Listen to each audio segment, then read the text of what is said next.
you're looking to learn SQL for free, I got you. Now, there's a website called freesql.com. This is a platform by Oracle for anyone who wants to learn SQL online. You don't need to download anything to get started with this. All you need is to type freesql.com into your browser and you are set to go.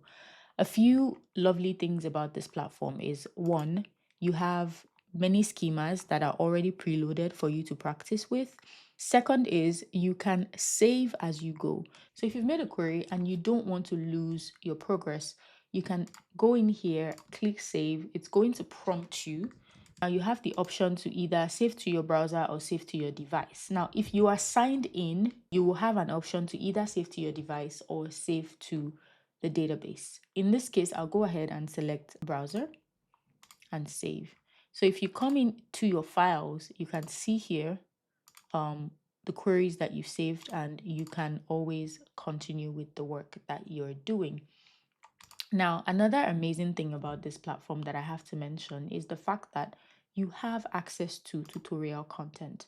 So you can learn about creating tables, joining tables, querying, filtering, aggregations. You can learn about the basics, data types, column types, and all of that good stuff. Everything is in here. And even if you're an intermediate SQL user, this is also very, very good content for you as well. Now, I will suggest that you create an account, and if you want to do one, just go click on here. If you already have an account, you go ahead and sign in using your credentials. And if you don't already have one, you can create an Oracle account. It is very easy, very fast, and more importantly, it is absolutely free to use. I hope this helps.